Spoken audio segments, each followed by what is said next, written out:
Bapa. Kami Tuhan siapkan hati kami siapkan waktu kami Tuhan. Kami ingin melakukan Bapa hubungan Tuhan Engkau terdengarmu pada saat hari ini Bapa. Bapa ini hati kami Tuhan. Kami datang dengan segenap hati kami ingin bersyukur di hadapan-Mu Bapa atas segala penyertaan-Mu yang luar biasa Tuhan yang kami alami Bapa di sepanjang minggu ini Tuhan. Tuhan kami undang Roh Kudus-Mu hadir dan bertahta Bapa. Meskipun pada saat hadir Tuhan kami tidak bersama-sama Bapa, tapi kami percaya Tuhan dimanapun kami berada, di tempat-tempat, di rumah-rumah ibadah Tuhan, kami percaya Roh Kudus-Mu, urapan-Mu yang ajaib Tuhan hadir dan melawat setiap umat-umat-Mu Bapa. Kami siapkan hati kami Tuhan. Kami datang ke hadirat-Mu Bapa. Haleluya, haleluya. Kami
ibadah online ini Tuhan, kayak dimanapun di rumah-rumah ibadah kami Bapa, kami rasakan Roh Kudus hadir dan berkata Tuhan, melawat setiap umat-umat-Mu Bapa, sehingga kami yang datang Tuhan, kami yang sakit akan disembuhkan Bapa, kami yang lemah Tuhan akan Kau kuatkan Bapa, kami percaya Tuhan, Roh Kudus-Mu yang akan menuntut kami Bapa, di sepanjang hidup kami Tuhan. Bapa, dan itu Tuhan, hanya pada-Mu Bapa segala pujian, hormat dan kemuliaan Bapa, dari dulu sekarang sampai selama-lamanya Tuhan. Bahkan Bapa sebentar kami akan menaikkan puji-pujian kami Tuhan, kami akan menari Bapa, kami akan melompat Tuhan, karena atas kebaikan-Mu Bapa kami ada Bapa, atas kemurahan-Mu Tuhan kami ada pada saat hari ini Bapa. Terima kasih Yesus Bapa, ini seluruh tubuh kami Tuhan, kami persembahkan Bapa yang terbaik di hadapan-Mu Tuhan pada saat hari ini Yesus. Mari saudaraku yang siap untuk memuji Tuhan, sama-sama kita katakan amin. Saya percaya saudaraku dimanapun, di tempat-tempat, di rumah-rumah saudara, saya percaya Roh Kudus hadir dan berkata saat ini amin, memberikan kita sukacita. Bahkan kita percaya kita akan nyanyikan satu pujian setiap langkahku Tuhan yang benar, amin. Tuhan menetapkan langkah-langkah orang yang hidup yang percaya, amin. Mari kita akan pujian ini saudaraku, haleluya.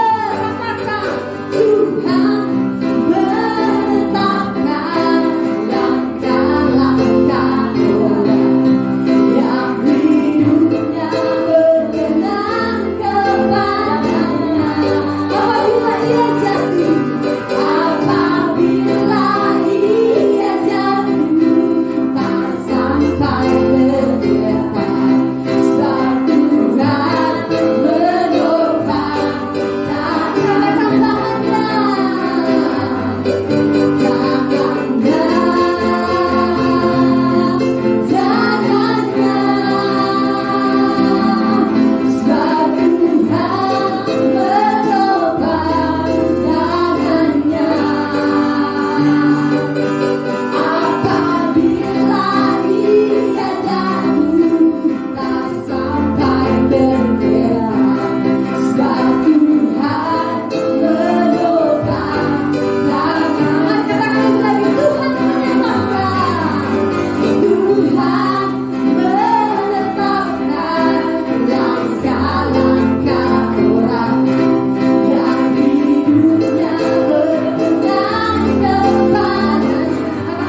Kuasa-Mu Tuhan Yesus nyata bagi bangsa kami Indonesia. Terima kasih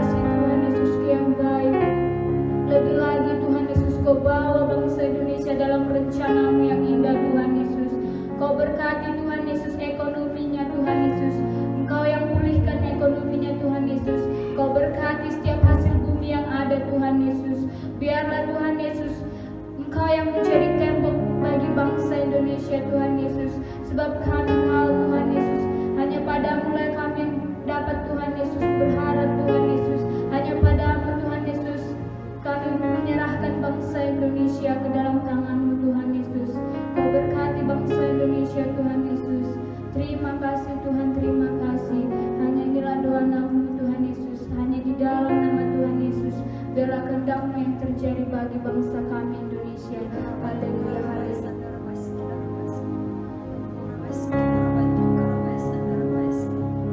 Bapa yang bertata tinggi dalam kerajaan surga, dikuduskanlah nama-Mu Tuhan.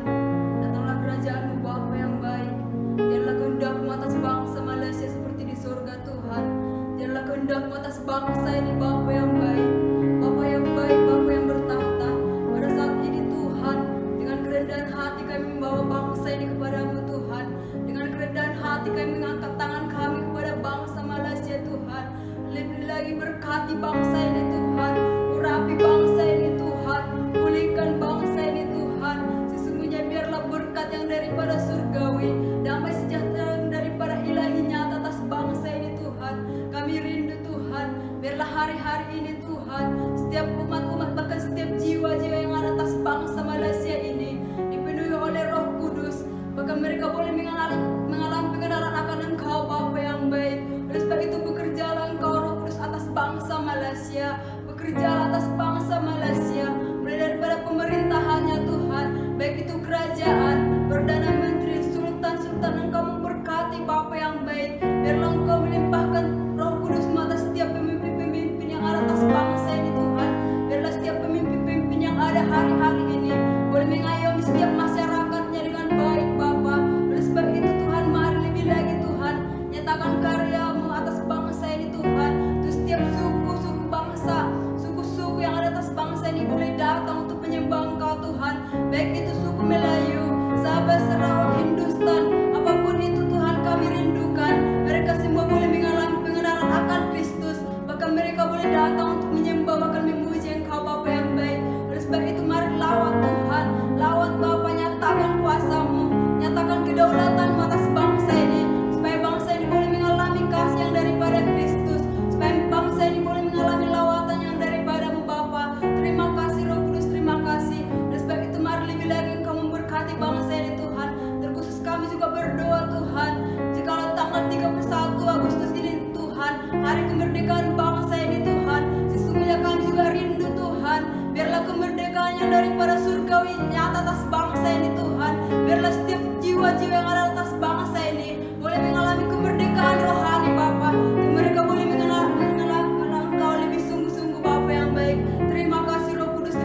seluruh hati kita untuk fokus di hadapan Tuhan pada saat hari ini. Oh, syarabata rabas sandaya rabas sandaya rabas sandaya rabas. Kalau kami berada dalam kerajaan surga, kalau kami percaya Tuhan, kalau berkat pada segala puji-pujian dan kemuliaan kami Bapa. Saat hari Tuhan, kami ingin siapkan hati kami Tuhan. Kami ingin siapkan pikiran rohani kami Bapa. Bahkan Tuhan kami siapkan pikiran kami ingin fokus Tuhan mendengarkan kebenaran firman-Mu Bapa. Mendengar firman-Mu yang akan memerdekakan setiap hati kami Tuhan. Bahkan di akhir hari ini Tuhan, di hari-hari ini Bapa, saat goncangan dunia ini Tuhan terjadi,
dimanapun saudara berada pagi hari ini yang menyaksikan ibadah online kita, saya percaya kita semua di dalam keadaan yang baik, kita semua ada di dalam pemeliharaan Tuhan.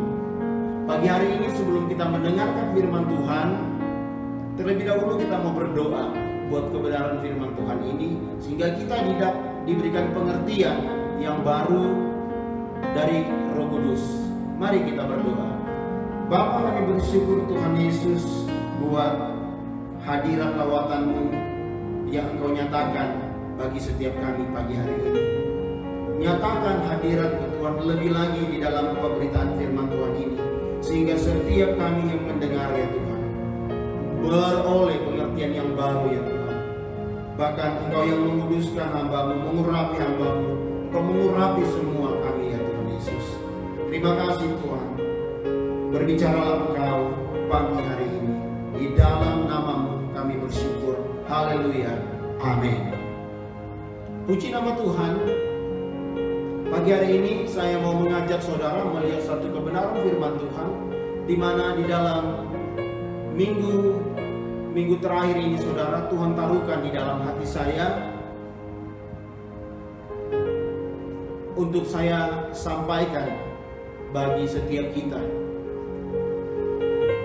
Di mana saudara, dalam beberapa minggu ini saudara, saya mendapat satu intuisi ya, yang saya percaya itu dari Roh Kudus. Ya, demikian bunyinya. Iblis selalu bekerja dengan pola yang sama. Dan pada saat yang bersamaan juga saya diingatkan tentang Matius 4 ayat 1 sampai 11. Di mana Alkitab mencatat tentang peristiwa Tuhan Yesus dicobai iblis di padang gurun. Nah, satu hal yang saya percaya, ketika Roh Kudus menyampaikan sesuatu, pasti ada hal yang mau Roh Kudus nyatakan dan ajarkan khusus bagi saya dan juga bagi semua jemaat Tuhan. Tanpa terkecuali bagi saudara yang menyaksikan ibadah online pagi hari ini. Langsung saja kita masuk dalam pembacaan Alkitab di dalam Matius 4 ayat 1 sampai 11. Matius 4 ayat 1 sampai 11. Jika saudara sudah menemukan, mari perhatikan baik-baik firman Tuhan ini, dan saya akan membacakan buat kita semua. Maka Yesus dibawa oleh Roh ke padang gurun untuk dicobai iblis. Dan setelah berpuasa 40 hari dan 40 malam, akhirnya laparlah Yesus. Lalu datanglah si pencoba itu dan berkata kepadanya, "Jika engkau anak Allah, perintahkanlah supaya batu-batu ini menjadi roti." Tetapi Yesus menjawab, "Ada tertulis, manusia hidup bukan dari roti saja, tetapi dari setiap firman yang keluar dari mulut Allah." Kemudian iblis membawanya ke kota suci dan menempatkan dia di bumbungan bait Allah. Lalu berkata kepadanya, "Jika engkau anak Allah, jatuhkanlah dirimu ke bawah, sebab ada tertulis mengenai engkau, Ia akan memerintahkan malaikat-malaikatnya, dan mereka akan menatang engkau di atas tangannya, supaya kakimu jangan terantuk kepada batu." Yesus berkata kepadanya, "Ada pula tertulis, janganlah engkau mencobai Tuhan Allahmu." Dan iblis membawanya pula ke atas gunung yang sangat tinggi, dan memperlihatkan kepadanya semua kerajaan dunia dan kemegahannya. Dan berkata kepadanya, "Semua itu akan kuberikan kepadamu jika engkau sujud menyembah aku." Maka berkatalah Yesus kepadanya, "Enyalah iblis, sebab ada tertulis, engkau harus menyembah Tuhan Allahmu, dan hanya kepada Dia sajalah engkau berbakti." Lalu iblis meninggalkan dia, dan lihatlah malaikat-malaikat datang melayani Yesus. Menurut saya, apa yang baru kita dengar bersama ini merupakan suatu peristiwa penting yang Tuhan Yesus alami pada saat Tuhan Yesus dicobai oleh iblis di padang gurun. Di mana peristiwa ini kalau kita perhatikan dengan seksama, secara teks dan konteks Alkitab, tidak seorang pun yang mengetahui peristiwa tersebut. Tetapi mengapa peristiwa ini bisa dicatat di dalam Alkitab? Dicatat di dalam Injil Matius, Markus, dan Lukas. Sedangkan mereka tidak berada dalam situasi tersebut. Mengapa Matius, Markus, dan Lukas boleh mengetahui peristiwa ini? Saya percaya Tuhan Yesuslah yang menceritakan pengalaman pribadinya kepada murid-murid dengan tujuan agar murid-murid dapat belajar tentang apa yang dialami Tuhan Yesus ketika dia dicobai iblis. Setelah saya menggali firman Tuhan ini, saya dapati setidaknya ada 3 pola atau cara kerja yang sama yang selalu dilancarkan oleh iblis untuk menggagalkan rencana Allah bagi umat manusia. Pola atau cara kerja demikian itu selalu dilakukan dari masa ke masa dan dari waktu ke waktu untuk menjerat manusia sehingga manusia jatuh ke dalam dosa yang mengakibatkan manusia tidak bisa sampai pada tujuan yang telah ditetapkan oleh Allah. Secara umum istilah dosa yang dipakai dalam bahasa Yunani disebut hamartia atau meleset dari sasaran yang dituju.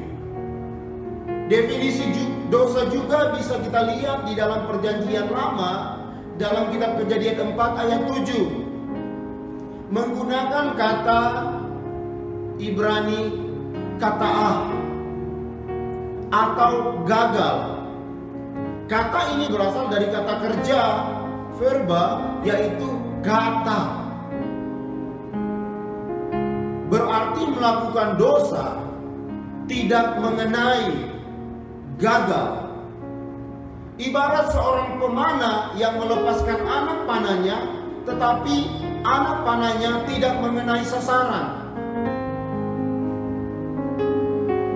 Kata tersebut juga dapat dipahami gagal menjadi umat beragama yang baik. Gagal dalam tujuan atau gagal di jalan kebenaran. Bukankah itu yang menjadi tujuan utama dari iblis, membuat supaya kita gagal dan tidak sampai pada tujuan? Karena Alkitab mencatat bahwa pencuri datang hanya untuk mencuri, membunuh, dan membinasakan. Di dalam Yohanes 10 ayat 10 bagian A. Kembali dalam teks yang telah kita baca, Matius 4 ayat 1-11. Seperti yang sudah saya katakan di awal, bahwa ada 3 cara kerja yang dilakukan oleh iblis. Tema pagi hari ini, saudara, saya beri tema pemenang sejati. Bagaimana dalam kisah tersebut Yesus menjadi pemenang yang sejati. Nah, apa yang bisa kita pelajari dari firman Tuhan ini? Mari kita lihat di ayat yang ketiga. Lalu datanglah si pencoba itu dan berkata kepadanya, "Jika engkau anak Allah, perintahkanlah supaya batu-batu ini menjadi roti." Di dalam ayat ini iblis mencobai Tuhan Yesus di area kebutuhan, di mana Tuhan Yesus berpuasa selama 40 hari 40 malam, dan pada saat itu Yesus dalam keadaan yang lapar. Tentunya ketika seorang dalam keadaan yang lapar, yang menjadi kebutuhan utamanya adalah makan. Dan ini yang dipakai oleh iblis untuk menyerang Tuhan Yesus. Akan tetapi iblis tidak sanggup untuk menipu Tuhan Yesus, sebab Tuhan Yesus berkata di dalam ayat selanjutnya, ada tertulis, manusia hidup bukan dari roti saja, tetapi dari setiap firman yang keluar dari mulut Allah. Jika kita perhatikan pola yang dipakai, ini sama persis dengan awal mula manusia jatuh ke dalam dosa. Manusia ditawarkan untuk makan buah pohon yang dilarang oleh Tuhan. Kita tahu bersama, manusia gagal melakukan perintah Tuhan. Manusia jatuh dalam jerat si jahat. Dan akibatnya, manusia tidak bisa mencapai apa yang telah direncanakan Allah, yaitu untuk menguasai bumi dan menaklukkannya. Sebaliknya, manusia dikuasai dan ditaklukkan oleh si jahat. Nah, di bagian lain Alkitab juga mencatat suatu kegagalan yang dahsyat dialami oleh satu generasi dari umat pilihan Tuhan. Kisah ini dicatat dalam Keluaran 16 ayat 1 sampai 36. Tetapi pagi hari ini saya mau mengajak kita melihat, memperhatikan ayat 1 sampai ayat yang ketiga saja. Setelah mereka berangkat dari Elim, tibalah segenap jemaah Israel di padang gurun Sin, yang terletak di antara Elim dan Gunung Sinai, pada hari yang ke-15 bulan yang kedua, sejak mereka keluar dari tanah Mesir. Di padang gurun itu bersungut-sungutlah segenap jemaah Israel kepada Musa dan Harun, dan berkata kepada mereka, kalau kami mati tadinya di tanah Mesir oleh tangan Tuhan, ketika kami duduk menghadapi kuali berisi daging dan makan roti sampai kenyang. Sebab kamu membawa kami keluar ke padang gurun ini untuk membunuh seluruh jemaah ini dengan kelaparan. Pada saat Tuhan membawa bangsa Israel keluar dari tempat perbudakan, Tuhan membawa mereka untuk masuk ke suatu negeri yang dijanjikan oleh Tuhan. Suatu negeri yang baik. Negeri itu berlimpah susu dan madu. Tujuan Tuhan bukanlah padang gurun, tetapi tujuan Tuhan bagi bangsa Israel adalah tanah Kanaan, supaya orang Israel bisa mendudukinya dan menguasainya. Saya percaya ketika Tuhan membawa umat Israel melewati padang gurun, tujuannya Tuhan ingin melatih mereka agar nantinya mereka dapat menaklukkan dan menguasai tanah Kanaan. Namun di saat yang sama juga, iblis menggunakan kesempatan untuk menggagalkan rencana Allah bagi umatnya. Apa cara yang dipakai iblis untuk menggagalkan rencana Allah? Dengan membuat bangsa ini bersungut-sungut di hadapan Allah. Pertanyaannya, apa yang membuat bangsa Israel bersungut-sungut? Kembali lagi kita dapati, yaitu karena kebutuhan. Karena makan, mereka bersungut-sungut kepada Tuhan. Bukankah itu pola yang dipakai iblis? Dan oleh karena ketidakpercayaan mereka kepada Tuhan, murkanya dinyatakan kepada satu generasi, sehingga mayat-mayat mereka bertebaran di padang gurun, kecuali Yosua dan Kaleb. Zaman sekarang, pola yang sama masih dipakai iblis untuk menjerat anak-anak Tuhan, agar supaya anak-anak Tuhan itu hamartia atau menyimpang dari tujuan yang sudah Tuhan tetapkan bagi setiap kita. Anak-anak Tuhan tidak sampai kepada tujuan Allah. Itu yang iblis mau hari-hari ini. Hanya tools atau alat yang digunakan sekarang lebih beragam. Bisa saja dengan cara membuat kita sibuk mencari dan mengejar hal-hal yang tambahan, sehingga kita mengabaikan hal yang utama. Ya, kita dibuat sibuk mencari hal-hal yang tambahan. Iblis membawa kita untuk meninggalkan Tuhan dengan cara membuat kita sibuk. Berusaha, bukan tidak boleh kita berusaha, tetapi kita menjadikan usaha kita atau kerja keras atau pekerjaan kita menjadi utama daripada Tuhan.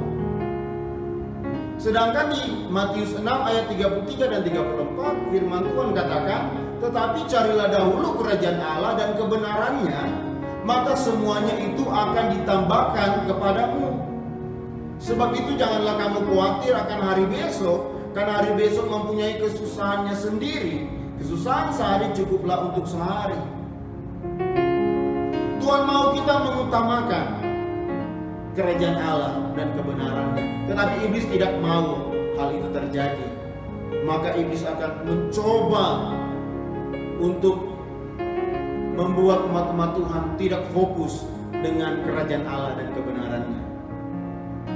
Mari kita lihat di dalam pencobaan yang kedua yang dilakukan iblis kepada Tuhan.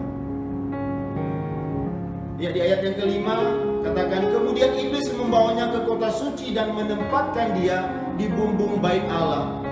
Lalu berkata kepadanya, jika engkau anak Allah, jatuhkanlah dirimu ke bawah. Sebab ada tertulis mengenai engkau, ia akan memerintahkan malaikat-malaikatnya dan mereka akan menatang engkau di atas tangannya, supaya kakimu jangan terantuk kepada batu. Yesus berkata pula, ada tertulis, jangan engkau mencobai Tuhan Allahmu. Pada pencobaan yang kedua, iblis katakan, jika engkau anak Allah, berarti iblis tahu bahwa Yesus anak Allah. Cara yang dipakai iblis yang kedua, di mana iblis pakai firman untuk menyerang Tuhan Yesus. Dan kita tahu bersama bahwa Yesus adalah sang firman tersebut. Tetapi di sini iblis pakai Mazmur 91 untuk mencobai Tuhan Yesus. Seperti saya katakan, Yesus adalah firman, maka Yesus tidak bisa ditipu oleh iblis. Kita lihat kembali awal kejatuhan manusia. Karena pola itu sama yang dilakukan oleh iblis. Iblis memakai perkataan Tuhan dan memanipulasi firman untuk menjalankan misinya. Hal yang sama juga dilakukan di zaman now, di mana iblis bisa pakai firman untuk membuat manusia meleset dari tujuan yang seharusnya. Bisa saja iblis taruhkan perkataan, kamu kan anak Allah, kamu kan anak Tuhan, kamu kan orang percaya, orang Kristen lagi, pasti kamu diselamatkan. Saudara percaya ketika saudara terima Tuhan Yesus dan percaya kepada Tuhan Yesus, saudara diselamatkan? Ya, kita percaya. Tetapi ingat, jangan sampai kita masuk dalam jerat iblis sehingga kita melakukan semaunya kita. Karena kita pikir kita anak Allah, kita bisa melakukan semaunya kita.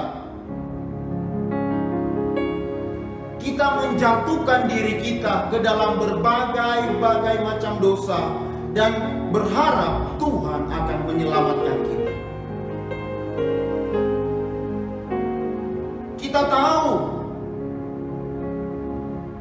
firman Tuhan katakan mengampuni, tetapi kita tidak mau mengampuni. Kita tidak mau berdamai karena kita berpikir kan itu bukan salah saya. Kita menjadi sombong, angkuh. Kita sudah malas bersekutu dengan Tuhan, bersekutu dengan umat-umat Tuhan, malas beribadah. Apalagi saat sekarang ini di masa pandemik, ibadah kita lakukan secara online. Kita sudah tidak mau melayani dan lain sebagainya. Dan kita punya keyakinan, toh pasti kita diselamatkan. Saya mau katakan, hati-hati dengan tipu muslihat iblis.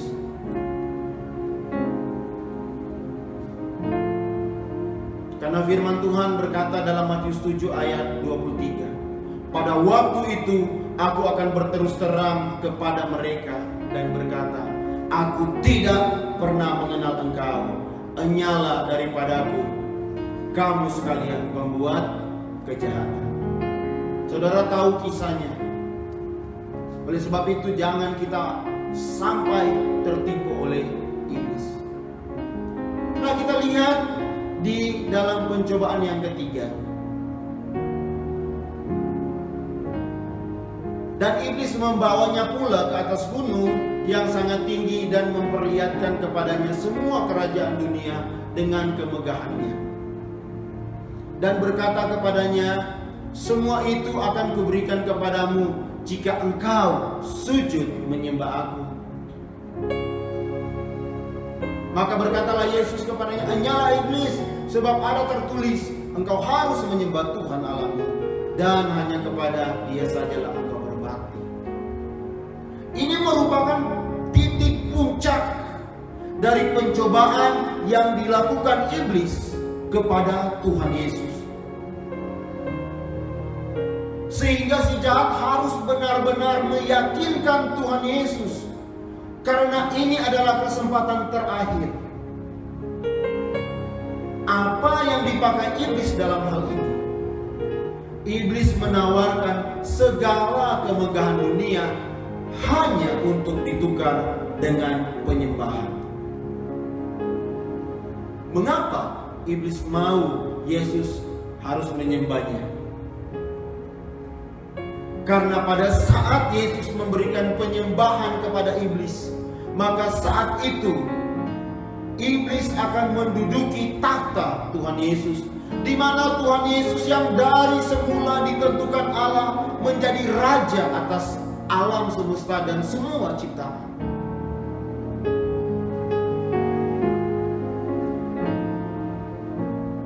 Dan bukankah hal yang sama juga ditawarkan iblis kepada Hawa? Bahwa kamu akan sama seperti Allah.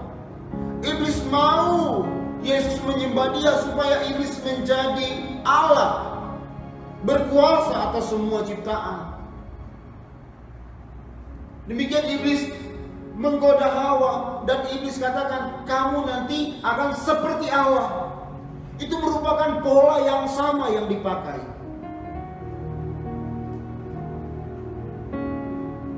Tetapi di dalam pencobaan yang ketiga ini, iblis mau disembah. Iblis tahu pentingnya penyembahan. Penyembahan merupakan hal yang vital bagi kehidupan orang percaya. Jangan gantikan objek penyembahan kita karena hal-hal dunia.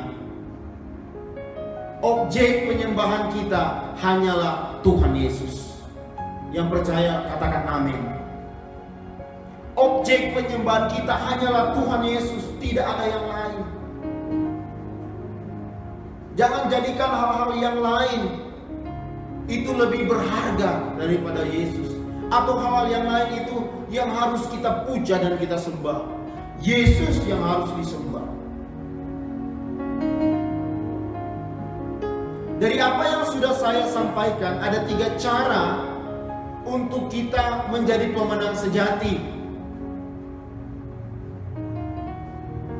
Yaitu kita harus memakai pola kerajaan Allah untuk kita melawan si jahat.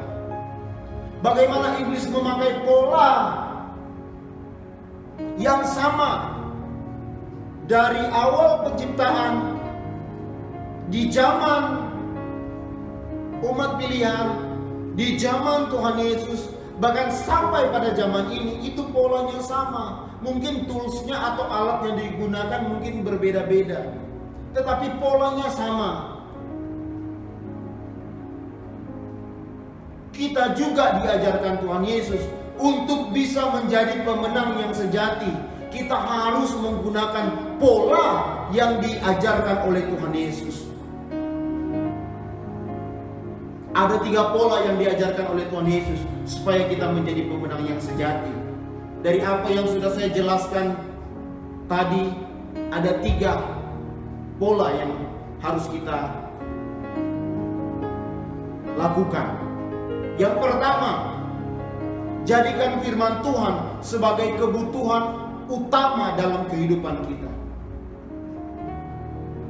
Jadikan firman Tuhan sebagai kebutuhan yang utama dalam kehidupan kita. Amin. Jangan firman Tuhan jadi bagian yang tambahan. Biarkan firman Tuhan itu menjadi otoritas tertinggi dalam setiap kehidupan orang percaya, umat-umat Tuhan. Yang kedua, bagaimana kita bisa menjadi pemenang yang sejati? Pola yang kedua yang diajarkan Tuhan Yesus, jangan kita berargumentasi dengan firman Tuhan. Jangan kita mencobai Tuhan seperti iblis mencobainya dengan menggunakan firman.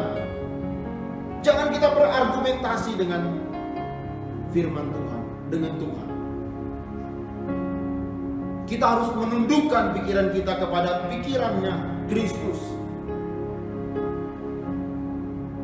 Dan yang ketiga, pola yang diajarkan Tuhan Yesus untuk kita menjadi pemenang yang sejati adalah pastikan penyembahan kita hanya kepada Tuhan Yesus, jangan yang lain. Pastikan penyembahan kita hanya kepada Tuhan Yesus. Itu pola yang diajarkan oleh Tuhan Yesus. Sehingga kalau kita melakukan pola yang diajarkan oleh Tuhan Yesus, kita bisa menjadi pemenang yang sejati. Yesus adalah pemenang yang sejati. Dia memenangkan pertempurannya dengan iblis. Dia memenangkan pencobaan yang dilakukan oleh iblis. Saya percaya setiap kita umat-umat Tuhan, ketika kita melakukan pola, menerapkan, mengaplikasikan pola yang Tuhan Yesus ajarkan, seperti yang sudah saya katakan, ada 3. Yang pertama, jadikan firman Tuhan sebagai kebutuhan utama dalam kehidupan kita. Yang kedua, jangan kita berargumentasi dengan firman Tuhan. Jangan kita mencobai Tuhan. Yang ketiga, pastikan penyembahan kita hanya kepada Tuhan Yesus. Saya percaya kita menjadi pemenang yang sejati. Dengan demikian, kita akan menjadi umat-umat yang luar biasa, umat-umat yang dahsyat, umat-umat yang kuat di tengah-tengah goncangan, karena kita bisa menjadi pemenang di tengah-tengah goncangan yang ada. Demikian firman Tuhan pada pagi hari ini. Kita berdoa untuk kebenaran firman Tuhan ini. Bapa, terima kasih kami sudah mendengarkan kebenaran firman-Mu. Biarlah Tuhan Engkau Allah Roh Kudus yang terus menyatakan firman-Mu dalam setiap hati kami.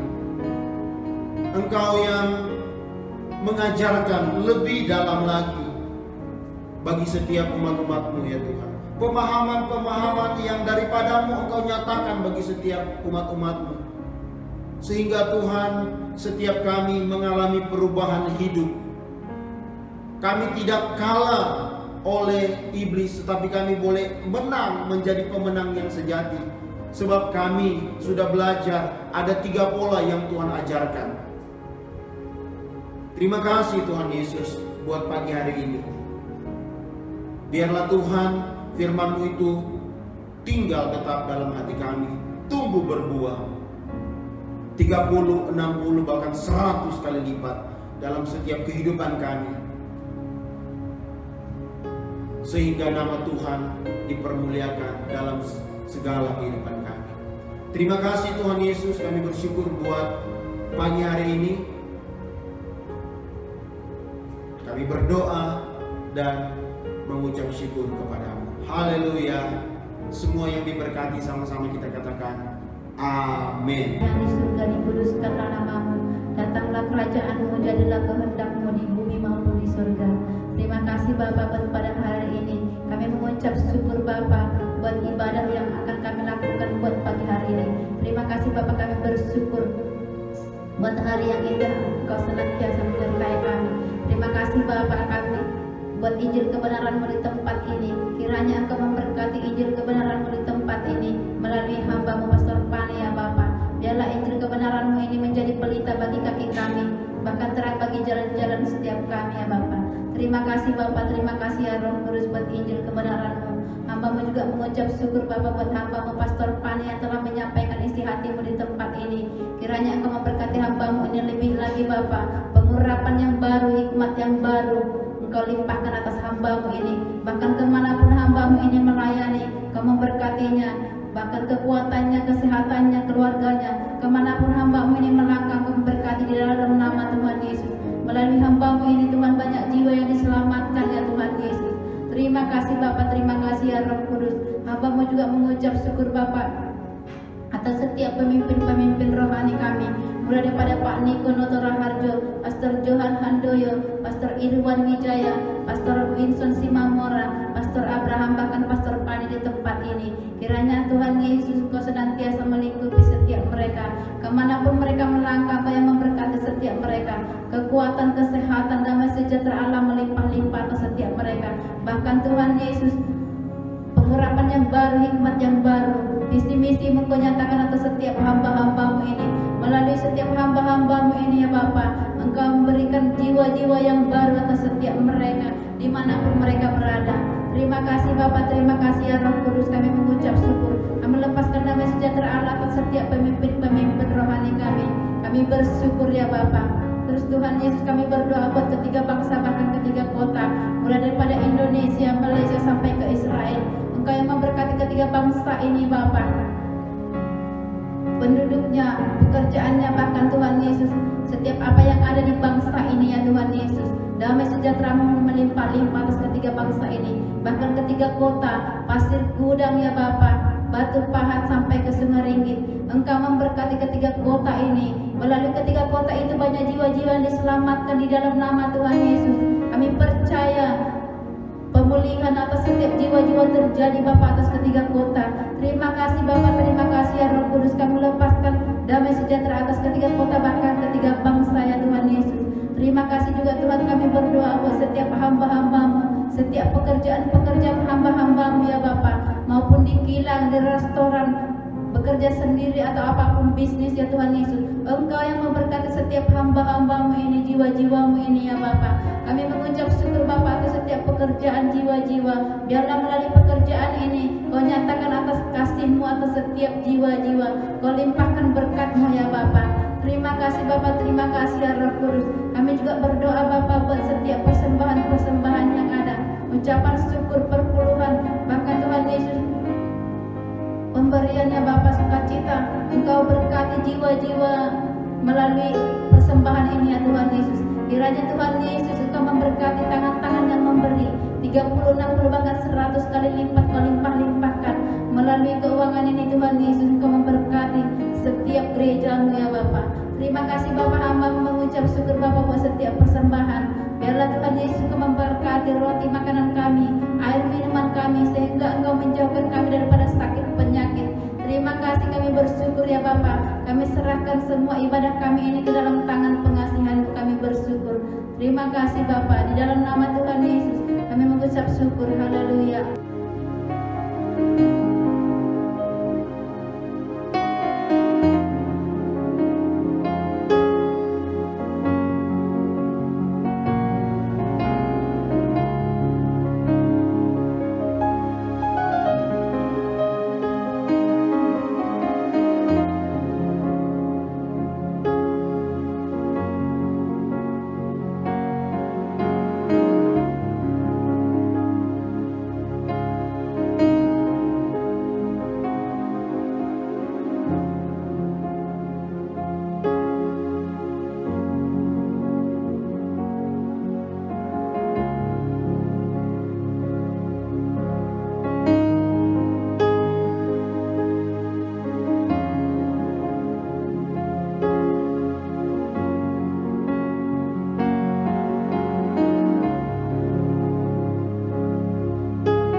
Salam saudara, saya percaya semua kita diberkati dengan pengajaran kebenaran firman Tuhan.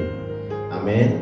Biarlah setiap firman Tuhan yang kita dengar itu memperlengkapi kita, memberikan kekuatan, bahkan menuntun kita di dalam sepanjang perjalanan iman kita di dalam Kristus. Mari saudara, sebelum kita akhiri pertemuan ibadah kita dan kita melakukan setiap aktivitas kita sepanjang hari ini, biarlah kiranya kita menerima berkat yang datangnya dari Tuhan. Mari saudara, kita angkat tangan kita dan kita terima berkat Tuhan. Engkau yang diangkat tinggi bukan turun, jadi kepala bukan ekor. Dengan janji Tuhan bagi orang percaya kepadanya, terimalah berkat Tuhan atasmu sekalian. Tuhan memberkati engkau dan melindungi engkau. Tuhan menyinari engkau dengan wajahnya dan memberikan kasih karunia kepadamu. Tuhan menghadapkan wajahnya kepadamu dan memberikan damai sejahtera. Oleh sebab itu pergilah, jadikanlah seluruh bangsa, keluarga saudara, kekasih jiwa saudara, rekan sekerja saudara menjadi murid Tuhan Yesus. Persekutuan dengan Roh Kudus akan memampukan, memberkati, berikan kekuatan, bahkan hikmat bagi saudara dari sekarang sampai selama-lamanya. Di dalam nama Tuhan Yesus Kristus, haleluya. Setiap kita diberkati dan diurapi Tuhan, sama-sama kita katakan amin. Selamat hari Minggu, Tuhan Yesus memberkati kita semua. Salam.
Pikiranku kehendak